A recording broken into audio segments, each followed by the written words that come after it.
车台湾看世界，来看意大利的北部瓦威尼斯一个城市叫做麦斯特勒，发生一件重大的车祸。一台观光巴士驶到高架桥的时阵，不明的原因，规台车是偏离道路，弄破着护栏，为30米远的所在栽落去。栽落了后，火烧车，至少有21个人死亡，18个人受伤。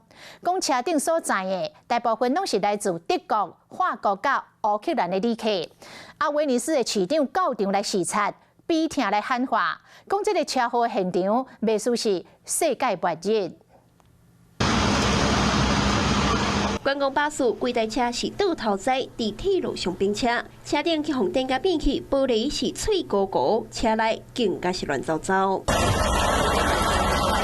消防人员是赶紧救援，拍拼找一个活的人，也有过身的游客。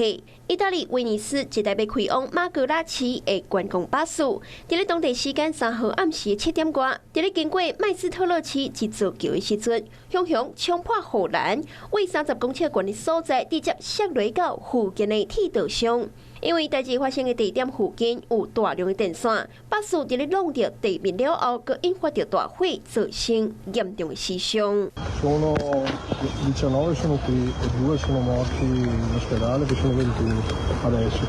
Poi alcuni stanno bene e poi ci sono alcuni che molto gravi, a Paolo i questionati. Bambini? 4 bambini morti. 根据初步调查，车顶除了有意大利人，也有真侪来自德国、法国、乌克兰等等国家游客。其中过身的40岁意大利的司机，伫代志发生之前，人都已经无解爽快。当局估计死伤人数恐惊阁会继续增加。威尼斯的市长到现场视察，讲现场未输是人间地狱，而且宣布将会进行为期1天的对峙。意大利的总理梅洛尼嘛对过身的人表示哀悼。